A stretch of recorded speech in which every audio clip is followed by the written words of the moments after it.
Ministério Derek Prince, proclamando a palavra inspirada de Deus ao redor do mundo. Derek Prince é reconhecido como autor e professor com livros, áudio e rádio. Derek tenta alcançar os inalcançados e ensinar aqueles que não foram ensinados. Por 50 anos de ministério, ensinando em centenas de países em mais de 50 línguas. E agora, Derek Prince.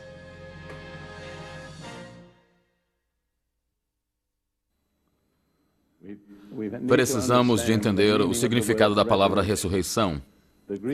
A palavra grega significa sair para fora de.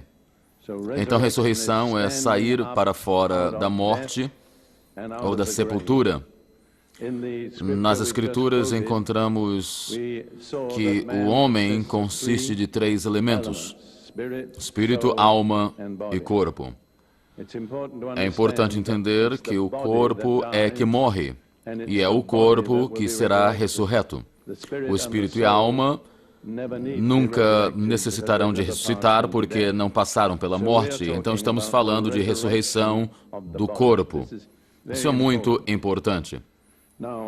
Agora, quero falar um pouco nesta manhã sobre o que a Bíblia mostra do que acontece com as pessoas depois que morrem. Tenho descoberto que é um assunto de interesse universal. Não quero saber qual a nacionalidade ou cultura que você pertença, mas todos estão interessados em saber o que acontece depois da morte. A Bíblia nos diz, nos dá uma fotografia clara e quero tentar pintar esta imagem aqui como é de que acontece na ressurreição.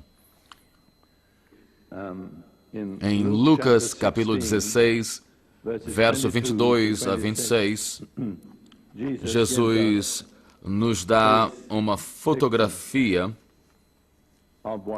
do que acontece. E eu quero aqui delinear de que isso não é uma parábola, nunca foi chamada de parábola, porque não tem conexão de parábola aqui. Por isso vamos começar em Lucas 16, 19. Ora, havia um homem rico e vestido de púrpura e linho finíssimo e vivia todos os dias regalada e esplendidamente. Havia também um certo mendigo chamado Lázaro, que jazia cheio de chagas à porta daquele. E desejava alimentar-se com as migalhas que caíam da mesa do rico. E os próprios cães vinham lamber-lhes as chagas. E aconteceu que o mendigo morreu e foi levado pelos anjos para o seio de Abraão. E morreu também o rico e foi sepultado. E no Hades ergueu os olhos, estando em tormentos, e viu ao longe Abraão e Lázaro no seu seio. E clamando disse Abraão: Meu pai, tem misericórdia de mim, e manda Lázaro que molhe na água a ponta do seu dedo, e me refresque a língua, porque estou atormentado nesta chama. Disse, porém, Abraão: Filho, lembra-te de que recebeste os teus bens em tua vida, e Lázaro somente males. E agora este é consolado, e tu atormentado. E além disso está posto um grande abismo entre vós e nós, de sorte que os que quisessem passar daqui para vós não poderiam, nem tampouco os de lá passar para cá. E disse ele: Rogo-te, pois, ó Pai, que o mandes à casa de meu pai, pois tenho 5 irmãos, para que lhes dê testemunho, a fim de que não venham também para esse lugar de tormento. Disse-lhe Abraão: Eles têm Moisés e os profetas, ouçam-nos. E disse ele: Não, Abraão, meu pai, mas se algum dos mortos fosse ter com eles, arrepender-se-iam. Porém Abraão lhe disse: Se não ouvem Moisés e aos profetas, tampouco acreditarão, ainda que algum dos mortos ressuscite. E que verdade é. Mesmo quando Jesus ressuscita, muitos não creram nele. Então é um pensamento solene em pensar. Algumas vezes esperamos uma visita sobrenatural e que podemos dizer isso vai convencer o povo. Mas Deus diz: você tem a minha palavra, é o que você precisa. Se você crer e obedecer, vai te ajudar. E eu quero delinear aqui algumas características dessa história do homem rico e de Lázaro. Estas 5 características são: primeiro, havia persistência de personalidade depois da morte. O homem rico ainda era o homem rico e Lázaro ainda era Lázaro. Nenhum deles perdeu a identidade. Algumas pessoas nos ensinam de que depois da morte tudo passa e depois não há mais nada. Não é bíblico. Entendemos de que continuamos com a nossa personalidade depois da morte. Segundo, houve reconhecimento da pessoa. O homem rico reconheceu Lázaro e ele reconheceu Abraão, e Lázaro reconheceu o homem rico. Terceiro, houve memória da vida na terra. Ambos, o homem rico e Lázaro, podiam lembrar-se de circunstâncias na vida antes de morrer. Quarto, havia consciência da sua presença. O homem rico no tormento, sua língua queimando com fogo, Lázaro em conforto e paz no seio de Abraão. E quinto, havia completa separação entre o justo e o ímpio. Cada um deles tinha um lugar específico e nenhum deles podia passar de um lado para outro. Deixe-me dizer essas 5 coisas mais uma vez que são muito importantes e contradizem muitas teorias que existem por aí hoje. Número 1, havia persistência de personalidade, ninguém perdeu ela. Número 2, houve reconhecimento das pessoas. Número 3, houve memória da vida na terra. Número 4, havia consciência daquela condição presente depois da morte. Número 5, havia separação completa entre o justo e o ímpio.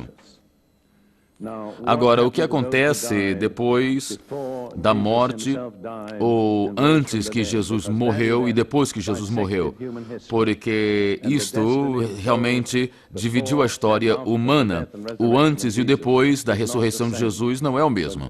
A morte e ressurreição de Jesus produziu uma mudança, atualmente em todo o universo. Foi a coisa mais decisiva na história do universo e afetou o que aconteceu ou o que acontece com as pessoas que morrem. Então vamos tratar com o que aconteceu antes da morte de Jesus. Vemos nessa história do homem rico e Lázaro que todas as almas que passaram para a eternidade foram para o que está em hebraico Seol e em grego Hades, e a palavra grega Hades significa o mundo não visto, invisível. Então é tudo a mesma coisa. Para o justo ou o ímpio, passa-se para o reino do Hades ou Seol. Esse era o lugar das pessoas ou das almas que já tinham partido, mas havia ali duas áreas, uma área para o justo, uma área para o ímpio. E note de que todas as pessoas são ou justas ou ímpias. É o que eu falei ontem, não há nada no meio, você não pode estar na metade.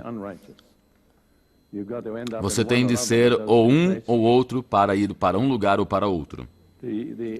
A área para o justo é chamada o seio de Abraão, que creio porque Abraão era o pai de todos que criam, dando bem-vindos e confortando a eles. Essa é a minha compreensão. Agora, o que aconteceu a Jesus quando ele morreu? Jesus foi um homem perfeito e ele também tinha espírito, alma e corpo. E há uma diferença nesta declaração desses 3 elementos na personalidade de Jesus. Em Lucas 23, 46, encontramos aí o que aconteceu com o Espírito de Jesus quando ele morreu. Lucas 23, 46 diz: E, clamando Jesus com grande voz, disse, e eu quero crer de que o que ele clamou foi: está consumado. Ele disse: Pai, nas tuas mãos entrego o meu espírito. E havendo dito isto, expirou. Ele morreu, expirou. Então seu espírito foi posto nas mãos do Pai. Há algumas coisas que eu não posso explicar, eu posso fazer declarações, mas há áreas que eu não posso dar mais informação do que possível. O que aconteceu com a alma de Jesus? Em Atos 2, quando fala-se no dia do Pentecoste, Pedro fala de Salmos 16, como na experiência de Jesus. E ele diz, Davi falando em Salmos 16, falando de Jesus, essas palavras. Porque dele disse Davi, sempre via diante de mim o Senhor, porque está à minha direita, para que eu não seja comovido. Por isso se alegrou o meu coração e a minha língua exultou. E ainda a minha carne há de repousar em esperança. Pois não deixarás a minha alma no Hades, nem permitirás que o teu santo veja corrupção. Então a alma de Jesus foi para aquele lugar dos espíritos. Mas é também dito em 1 de Pedro 3, 18, 19.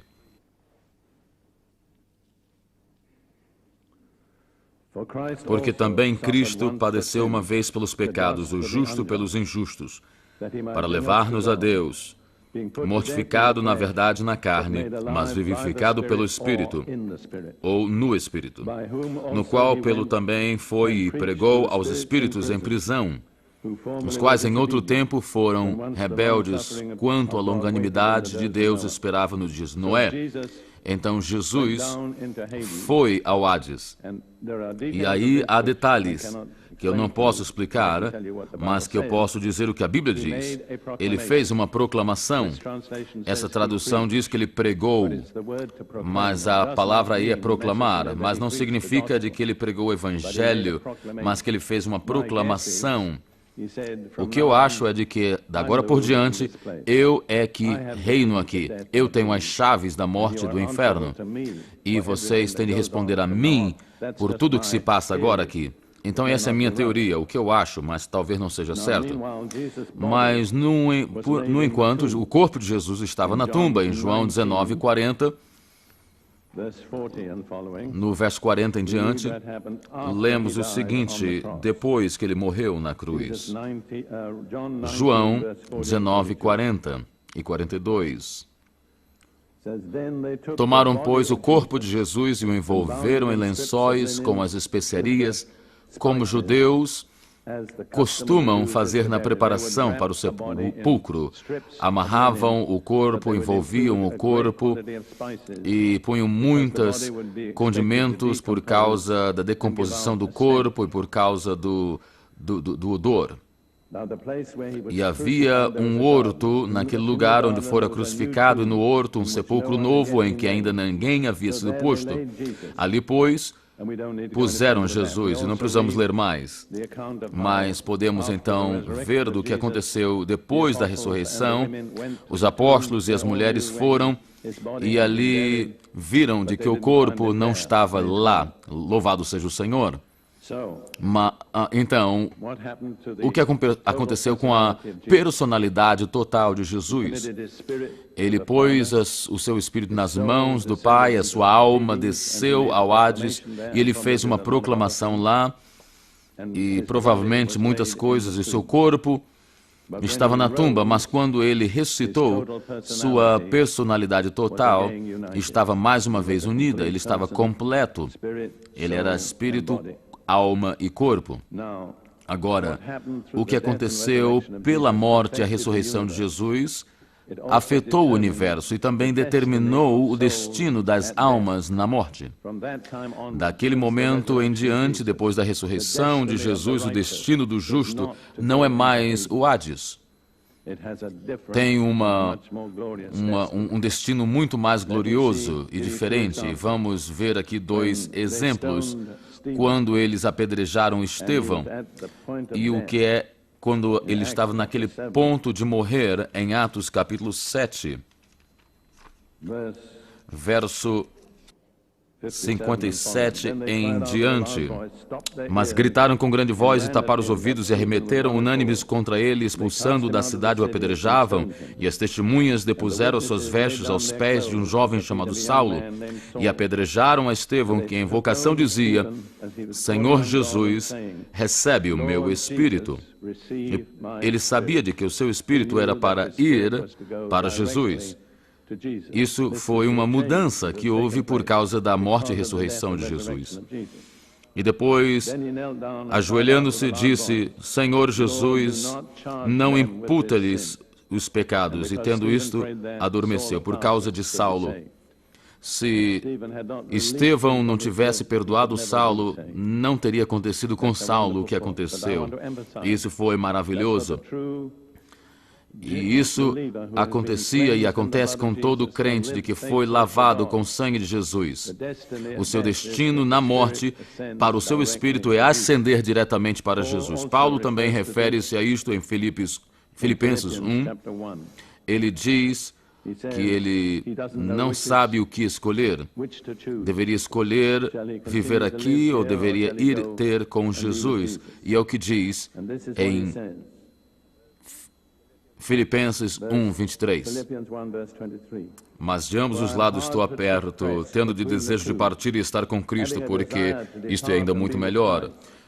Mas julgo mais necessário por amor de vós ficar na carne. Então Paulo estava confiante de que morrer, ele iria ir para Cristo. Isso é uma mudança que foi afetada pela morte e ressurreição de Jesus. E outra coisa que aconteceu, e há algumas coisas que eu posso vos dizer, mas quero crer de que preencher alguns detalhes é impossível para mim. Mas é de que as almas daqueles que partiram, as almas dos justos, que estavam no seio de Abraão, foram libertos. É o que está em Efésios 4. E isso, mais uma vez, é o que está em Efésios, Salmo 68. Então, ele ascendeu acima e levou cativo o cativeiro e deu dons aos homens. Então, meu conhecimento e a minha compreensão de muitos comentadores quando diz de que ele levou cativos cativeiro, é de que ele libertou e levou consigo as almas dos justos que estavam presos. Eles não podiam ser livres até de que a penalidade do pecado fosse paga. Deus aceitou a eles como justos porque tinham tido fé no sacrifício daqueles que foi morto. Mas eles estavam olhando lá na frente o sacrifício da promessa. Então, o sacrifício, uma vez sendo oferecido, e Jesus então tido morrido, ele desceu e foi ao Hades e pegou eles e os levou consigo. É o que eu creio. Levou cativo o cativeiro. É o que eu creio. E então tornaram-se cativos de Jesus, os justos. O que para mim é muito animador. Agora, a próxima coisa que é muito, muito importante é a ressurreição de Jesus. É a garantia da nossa ressurreição. Que significa se formos comprometidos com Jesus. Em Colossenses 1, verso 18, falando aí mais uma vez da ressurreição de Jesus, Paulo diz, Jesus, é a cabeça do corpo da igreja. Então, Jesus é o cabeça e nós somos o corpo. Ele também é o princípio, o primogênito dentre os mortos, para que em tudo tenha a preeminência, ou seja, o primeiro lugar. Então, ele foi o primogênito da morte, ele é a cabeça de toda essa nova criação, ele é a cabeça desta nova raça, essa raça Deus-homem, ou seja, a natureza do homem e de Deus combinadas numa pessoa. Ele é a cabeça do corpo, ele é o primogênito dos mortos, e ressurreição é comparecida com o nascimento da morte. É uma fotografia linda, é um nascimento natural, e que normalmente podemos ver o que sai primeiro no nascimento é a cabeça, certo? Então, o que é que depois vem é o corpo.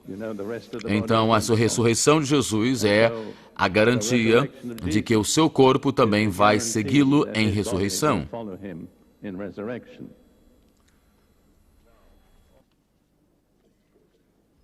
Agora, também a ressurreição de Jesus no seu corpo é um parâmetro para nós, para entendermos isso, e é muito interessante dizer isto.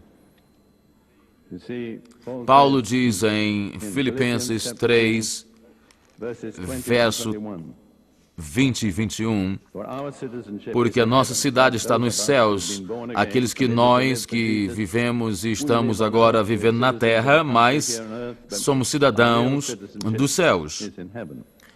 Se você é um cidadão do céu, ou de um país, digo, você tem um passaporte, não é assim? Então nós temos o passaporte, que é o sangue de Jesus. A nossa cidade está nos céus, de onde também esperamos o Salvador, o Senhor Jesus Cristo. Note aí, uma marca do verdadeiro cristão é de que estamos esperando com vontade o nosso Salvador, que transformará, diz aí, o nosso corpo abatido, para que seja conforme o seu corpo glorioso, segundo o seu eficaz poder de sujeitar também a si todas as coisas. Então aí é tradução, mas não é literal. E se eu te dar a tradução literal, significa o seguinte: ele transformará o corpo da nossa humilhação para que seja conformada com o corpo da sua glória. Talvez você não entenda isso, mas vivemos num corpo de humilhação. Fomos humilhados por causa do pecado. Mas Jesus vai mudar esse corpo de humilhação. Fomos humilhados, mas Jesus vai mudar esse corpo de humilhação na aparência do corpo de sua glória. Isso não é animador, esse corpo vai mudar. Vamos olhar isso um pouquinho mais tarde no nosso estudo. Mas vamos olhar agora um ponto muito importante, que está em 1 de João 3. João diz isso, verso 2 e 3. Amados, agora somos filhos de Deus, e ainda não é manifesto o que havemos de ser, ou seja, ainda não vimos o corpo que vamos ter. Mas sabemos que quando Ele se manifestar, seremos semelhantes a Ele, porque assim é como o veremos. Então Ele vai se revelar e o veremos, então nosso corpo vai mudar na aparência do seu. E quero que você note o próximo verso agora. E qualquer que nele tem esta esperança, purifica-se a si mesmo, como também Ele é puro. Você pode me dizer de que você está esperando a ressurreição, e não é o meu problema argumentar, mas se você está esperando, tem algo que você vai fazer, você vai estar se purificando. E qual é a qualidade da purificação? Jesus, tão puro quanto Ele é. E se você me disser de que você está esperando a ressurreição e eu não ver evidência da purificação, então eu não posso dizer de que você está querendo ser santo, mas você está se enganando a si próprio. Você está apenas usando uma linguagem religiosa, porque esta é a marca de todas as pessoas que querem ir nesta mudança de humilhação para corpo de glória. Então, deixe-me ler isso. Todo aquele que tem essa esperança nele, Jesus, purifica-se a si mesmo, como também ele é puro. Você tem essa marca? Esta é a evidência na sua vida de que você está esperando a volta de Jesus. O nosso corpo será como o dele. E observamos aqui nos evangelhos que ele não está limitado pelo tempo ou espaço. Ele ascendeu aos céus, veio de novo, ele entrou num quarto com portas fechadas, esteve no lugar, numa forma, em outro lugar, em outra forma para outra pessoa. Ele tem esse corpo, digamos, flexível, e teremos mais ou menos esse tipo de corpo. As pessoas dizem, então, como é que esse corpo vai ser? E Paulo trata desta pergunta em 1 de Coríntios, capítulo 15, verso 35 ao 38. 1 Coríntios 15, 35 a 38. Mas alguém dirá, como ressuscitarão os mortos? E com que corpo virão? Eu tenho certeza de que muitos de nós já perguntamos isso. Insensato, Paulo diz. Paulo está dizendo, não eu. O que tu semeias não é vivificado se primeiro não morrer. E quando ele diz agora, usando o exemplo da semente, quando semeias, não semeias o corpo que há de nascer, mas o simples grão, como de trigo ou de outra qualquer semente. Mas Deus dá-lhe o corpo como quer, e a cada semente o seu próprio corpo. Há duas coisas aqui combinadas, continuidade e mudança. Se você semear maçã ou a semente dela no chão, você não vai ter uma laranja. A natureza da semente determina a natureza da vida que vai ter. Então há continuidade, mas há também mudança. A macieira que sai da semente da maçã não é parecida com a semente. Então há continuidade. Você será o mesmo, mas há uma mudança tremenda, sobrenatural. O que você semeia determina o que vai vir depois. E claro que será totalmente diferente do que você semeia. Então, nosso corpo é semeado no enterro, no chão, como a semente. E o mesmo corpo virá numa maneira, num corpo totalmente diferente. E ele foi muito cuidadoso em enfatizar que ele ressuscitou no mesmo corpo que ele foi crucificado. Se vermos em Lucas 24, os discípulos estavam com medo, na realidade, da sua aparição e não estavam entendendo o que tinha acontecido, mas Jesus disse em Lucas 24, 38 e 39,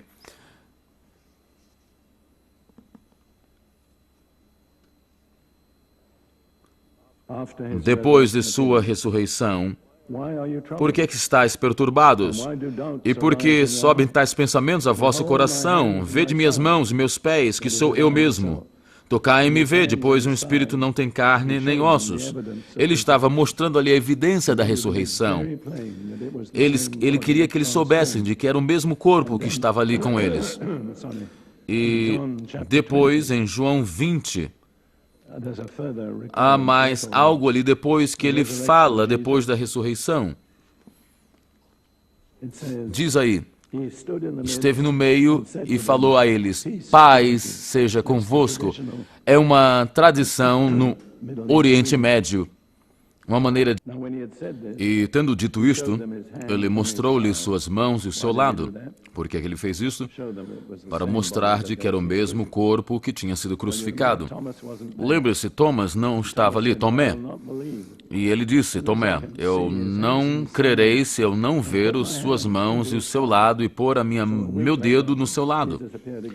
Uma semana depois, Jesus apareceu e disse no verso 27 a Tomé.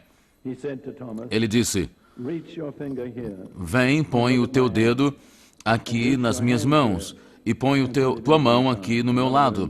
Em outras palavras, a marca era tão vívida de que Tomé podia pôr a sua mão lá. Então é muito importante, porque quando você ressuscita, você não vai ter outro corpo, você vai ter um corpo diferente, mas vai ser o mesmo corpo mudado. Então agora vamos ver Paulo põe 5 mudanças específicas que vai acontecer com o corpo ressurreto. Ele fala disso em 1 Coríntios 15,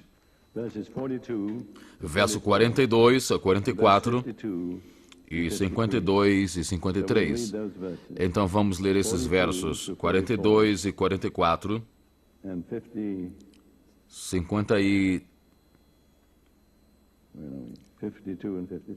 52 e 53. Então 42 diz, assim também a ressurreição dos mortos. Semeia-se o corpo em corrupção, ressuscitará em incorrupção. Então, corrupção é deteriorar, e qualquer coisa que deteriora é que está corrupto. Semeia-se em ignomínia, ressuscitará em glória. Semeia-se em fraqueza, ressuscitará com vigor. Semeia-se corpo animal, ressuscitará corpo espiritual. É o corpo natural e há o corpo espiritual. É como Paulo entende aí. Infelizmente, a tradução não ajuda muito. É um dos problemas da tradução, e de toda a tradução, na realidade, tem esse problema. No grego é psuchos, que significa da palavra alma, que é psuche. E há uma tradução razoável que é da alma, algo que é semeado da alma e ressuscita, então, corpo espiritual. E você vê aí há uma distinção entre alma e espírito. E há no sueco, por exemplo, a palavra que significa sueco, ou do dinamarquês, e no inglês, há aí alguma coisa que podemos notar a diferença. Por exemplo, em 1 Coríntios capítulo 2, Paulo diz, o homem que é alma não recebe as coisas que é do Espírito de Deus, mas a tradução diz o homem natural, o homem carnal, etc. E é um pouco obscuro, porque há uma distinção importante, aquilo que é da alma e do espírito. O que é semeado na alma ressuscita, então, corpo espiritual. E deixe-me tentar fazer você entender. Eu sugiro de que no nosso corpo presente, a alma faz a decisão. Se eu quero entrar pela porta, a minha alma diz, você entra pela porta e os seus pés obedecem. Então, no nosso sentido, o nosso espírito depende da nossa alma. Lembre-se de que Davi disse, a minha alma louve ao Senhor. Então, vamos adiante. Então, o espírito, você vê, se quiser adorar a Deus, mas a alma não responder, então há aí essa situação. Então, a nossa alma precisa fazer algo para que os nossos espíritos façam correto.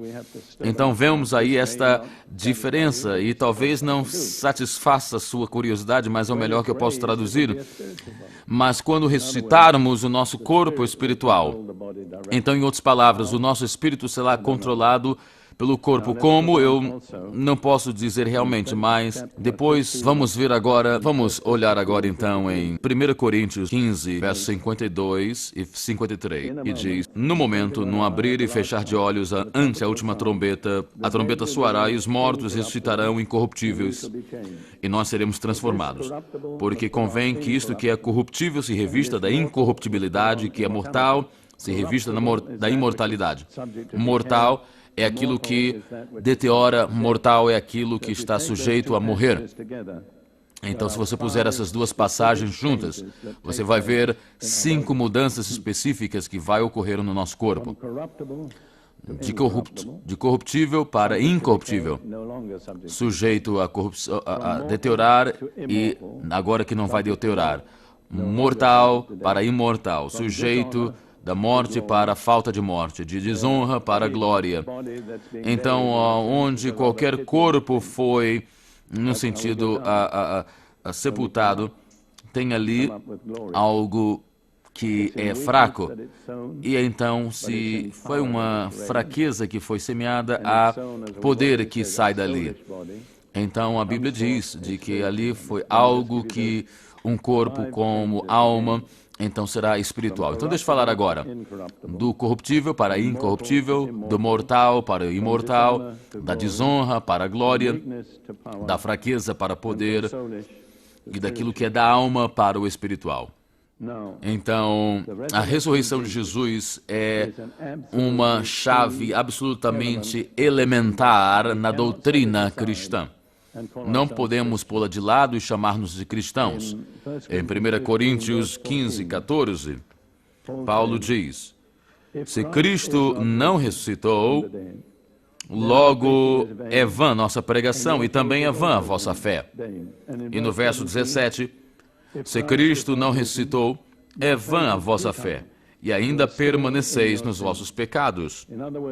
Em outras palavras, os perdões dos nossos pecados é ligado absolutamente à ressurreição de Jesus.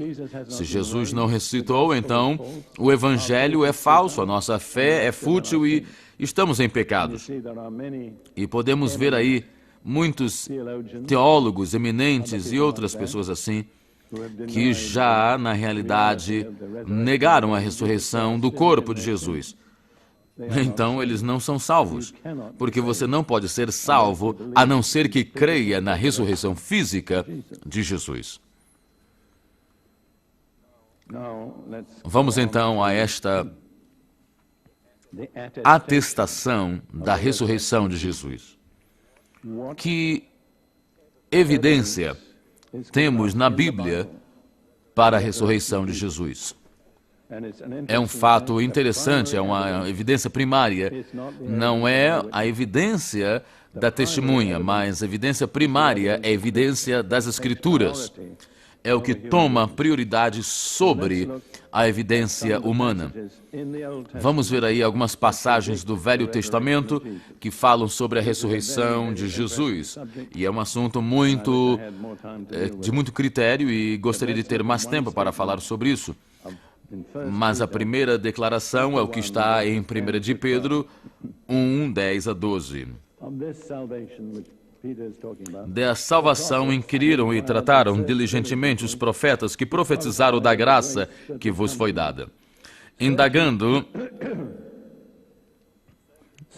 que tempo ou que ocasião de tempo o Espírito de Cristo que estava neles indicava anteriormente, testificando os sofrimentos que a Cristo haviam de vir e a glória que se lhes havia de seguir, aos quais foi revelado que não para si mesmos, mas para nós, eles ministravam estas coisas que agora vos foram anunciadas por aqueles que pelo Espírito Santo enviado do céu vos pregaram o Evangelho. Então todo o Velho Testamento tinha agora esta dinâmica. Era uma dinâmica muito interessante. O Espírito de Cristo, do Messias, estava neles. Então, nesta inspiração, eles falaram da primeira pessoa que haveriam de vir e as coisas que haveriam de acontecer com ele. E isso deveria ser difícil. Eu não sei como me pôr na pessoa desses profetas do Antigo Testamento, porque era algo extraordinário de que eles estavam falando, de que nunca acontecera antes. Em Salmos 22, 16. E verso 16 é o que se chama um salmo messiânico, algo que se revela acerca do Messias. Salmos 22, 16, Davi fala na primeira pessoa: me rodearam cães, o ajuntamento de malfeitores me cercou, transpassaram-me as mãos e os pés. Mas nunca aconteceu a ele? Então, como é que você acha de que ele se sentiu quando falou isso? Eu não tenho ideia. Mas foi inspirado pelo Espírito de Cristo nele. Então, ele falou na primeira pessoa como algo que estava acontecendo ao Messias, mas não aconteceu a ele. E depois vamos a Isaías 50.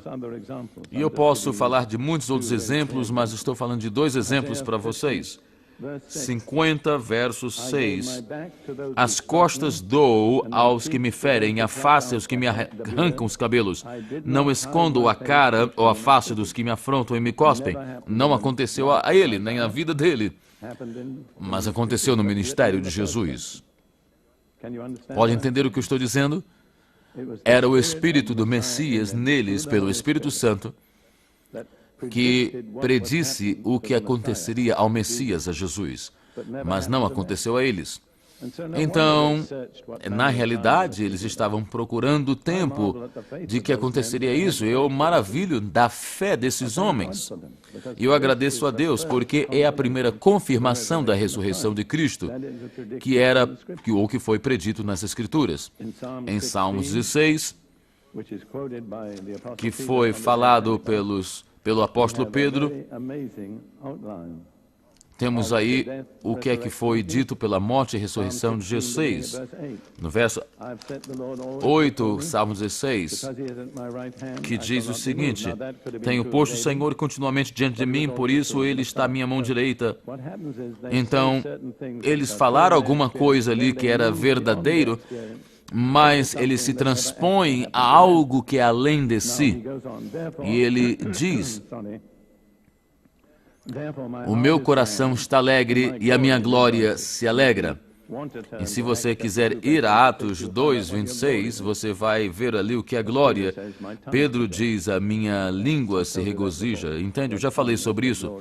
A tua língua é a tua glória, é um membro que foi posto na tua boca para glorificar a Deus. Então ele diz: o meu coração está alegre, a minha glória se regozija, a minha carne também estará em esperança. Em outras palavras, mesmo de que eu seja enterrado, eu terei a esperança da ressurreição. Então, isso indica de que não deixarás minha alma no céu, nem deixarás que o teu santo veja corrupção. O seu corpo nunca sofreu corrupção, mesmo que esteve um tempo considerável na sepultura, mas ele não cometeu o pecado, e o pecado é a presa da morte para a corrupção. Então, vejamos aí: tu não me deixarás estar vendo apenas a glória do momento. Jesus, quando ressuscitou, ele voltou ao Pai, à presença do Pai, e a sua alegria foi completa, o que diz em Salmos 71, verso 20 ao 21.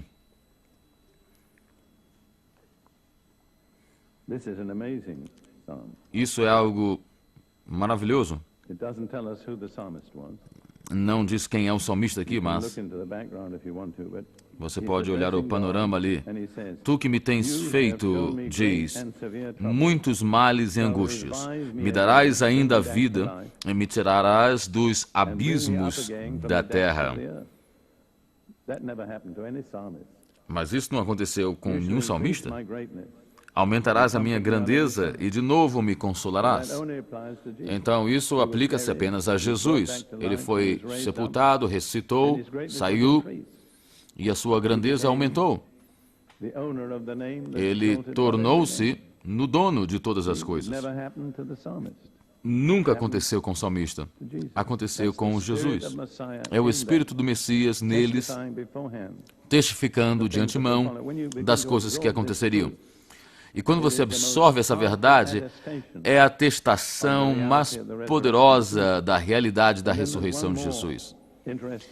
E há mais uma passagem interessante que Paulo diz em 1 Coríntios. Ele fala do Evangelho que consiste de 3 fatos. E olhamos isso no outro dia. Jesus morreu, de acordo com as Escrituras.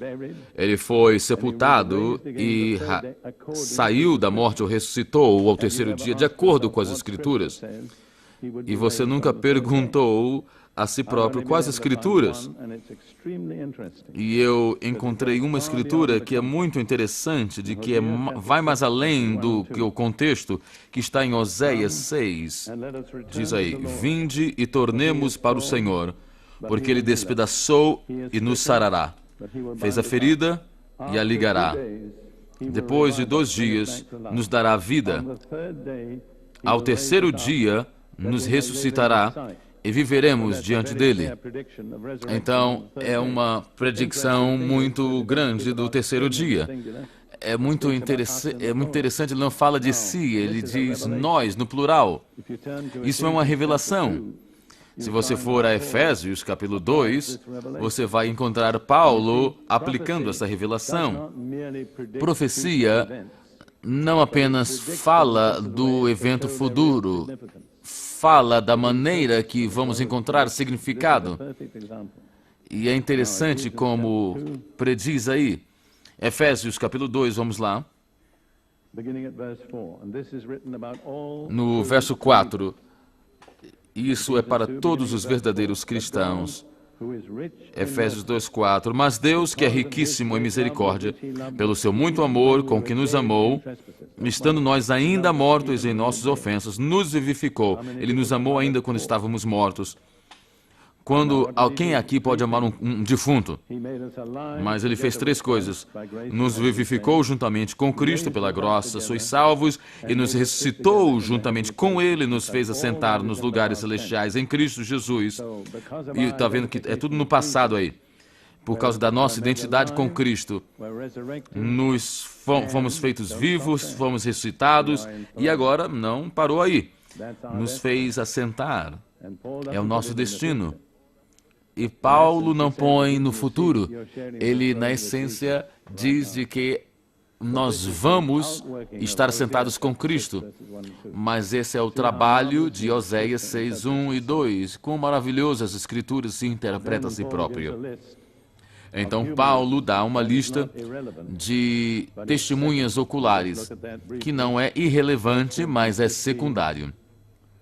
Em 1 Coríntios 15, 5 a 8. No 4 diz que ele foi sepultado, ressuscitou ao 3º dia, e aos 5 diz foi visto por Cefas, que é Pedro, e depois pelos 12, e depois foi visto por mais de 500 irmãos, da qual a maior parte ainda vive, mas alguns também já morreram, que significa de que eram novos quando os viram, e depois foi visto por Tiago, depois por todos os apóstolos, e depois, por último, por mim também, que sou um abortivo. É uma lista das pessoas que foram testemunhas oculares, e de acordo com testemunho, de acordo com os judeus, 1 ou 2 é suficiente para pôr ali de acordo com a lei, mas Deus dá muitas e muitas testemunhas da ressurreição de Jesus. E agora eu gostaria de falar da importância da ressurreição. Não podemos sobreestimar a importância da ressurreição de Jesus. É um ato decisivo da história do universo. Toda a história do universo, não apenas da raça humana, mas revolve ao redor da ressurreição de Jesus. Primeiro, porque era a vindicação de Jesus por Deus. Lembre, 2 cortes tinham condenado ele à morte: secular, a romana, e depois a religiosa, a judaica. E quando foi sepultado, estava debaixo de condenação. Mas quando ressuscitou, Deus vindicou o seu Filho. Isso está expresso em Romanos 1, 3 a 4. Falando do seu Filho Jesus Cristo, nosso Senhor, que veio de acordo com a semente de Davi, que foi tido como em carne, declarado Filho de Deus, e o seu poder de acordo com o Espírito da Santidade. Então, os judeus aí falam aí do Espírito da Santidade. Os judeus falam do Espírito da Santidade, falando do Espírito Santo. Alguns tradutores falam de Paulo aí, dizendo no grego, declarado Filho de Deus pelo poder do Espírito Santo, do Espírito da ressurreição dos mortos. Então Jesus saiu da tumba revertendo as decisões injustas, vindicando o meu filho, porque ele nunca pecou, ele não foi causa de morte, e pelo Espírito Santo eu o ressuscitei. Então, a ressurreição de Jesus é a base para a nossa justificação. Se ele não tivesse ressuscitado, estaríamos em pecado. Paulo diz em Romanos 4, 25, de que ele foi entregue pelos nossos pecados e entregue para a nossa justificação. Se não tivéssemos sido ressuscitados, nós estaríamos ainda em pecado. E fala acerca da salvação em Romanos 10, 9 e 10. Verso 9 e 10 do capítulo 10. Se com a tua boca confessares ao Senhor Jesus e em teu coração creres que Deus o ressuscitou dos mortos, serás salvo. Porque com o coração se crê para a justiça e com a boca se faz confissão para a salvação. Você entende? Se você não crer de que Deus ressuscitou Jesus dos mortos, você não pode ser salvo. É essencial para a salvação. Infelizmente, multidões de cristãos que dizem ser cristãos não creem na ressurreição. E eles não entendem de que você não pode ter isto sem a salvação. Não importa a posição que você tenha na igreja. A ressurreição é a garantia do poder de Cristo para nos salvar. Em Hebreus 7, 25, diz o seguinte: portanto, pode também salvar perfeitamente os que por eles chegam a Deus, Jesus, vivendo sempre para interceder por eles. Se Jesus ainda estivesse no túmulo, como ele poderia fazer isso? Mas porque está à direita de Deus, então ele pode fazer expiação pelos nossos pecados e nos tirar de todo pecado. Eu amo essa frase. Alguém pode tirar do pior para o melhor. Não há limite ao poder de Jesus para salvar. Ele tem todo o poder. Então, agora de novo, mais uma vez, é muito importante. A ressurreição é a complementação, é o completar da nossa redenção. Não é apenas o destino, mas é também o parar de estarmos indo para o inferno, porque senão o nosso corpo, a nossa alma, a nossa salvação estaria no túmulo.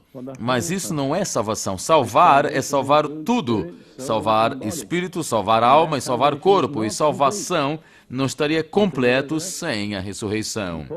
Paulo foi muito claro nisso. Ele disse em Filipenses 3, verso 10. 10 em diante. Para conhecê-lo e a virtude da sua ressurreição. É para conhecê-lo e o poder da sua ressurreição, a comunicação das suas aflições, sendo feito conforme a sua morte. Para ver se, de alguma maneira, eu possa chegar à ressurreição dos mortos. Ele não estava querendo ir ao céu apenas, ele estava tentando passar pela ressurreição. Graças a Deus, de que quando morremos vamos para o céu, mas não é tudo, porque o nosso corpo ainda não foi redimido. Paulo põe a sua vista na ressurreição.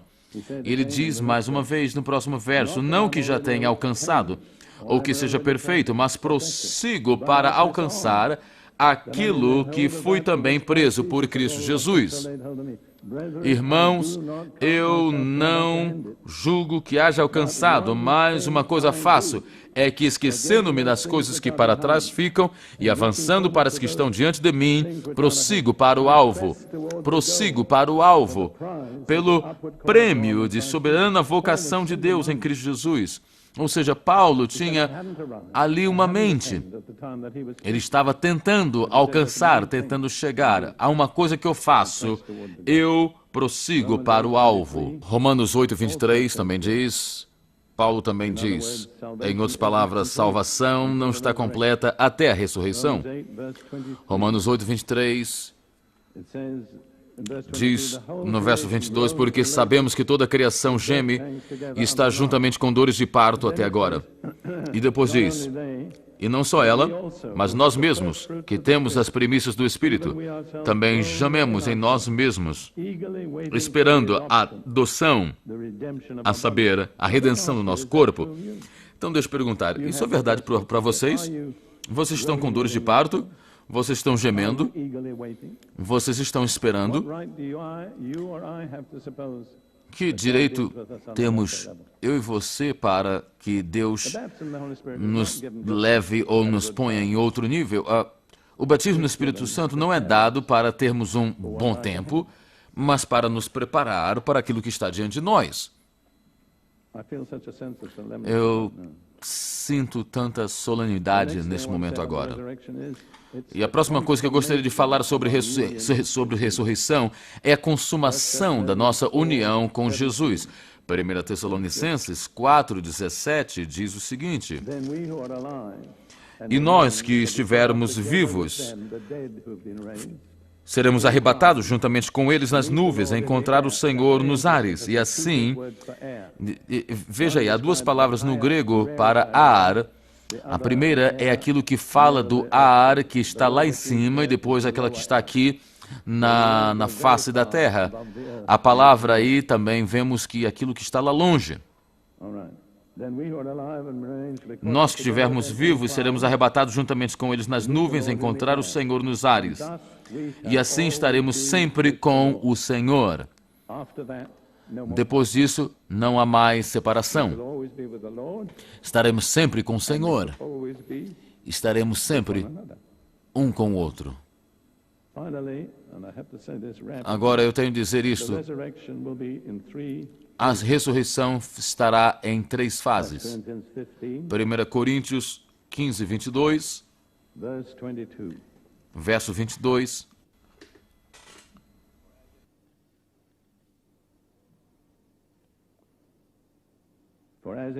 Porque assim como todos morrem em Adão, assim também todos serão vivificados em Cristo. Mas cada um por sua ordem. Olha aí a ordem. 3 fases. Cristo, as primícias. Depois, os que são de Cristo na sua vinda. E depois, no final, a última ressurreição. Para quem Jesus está voltando? Aqueles que são de Cristo. Ele não está vindo como um ladrão, tirando aquilo que não é dele. Então, você pertence a Ele?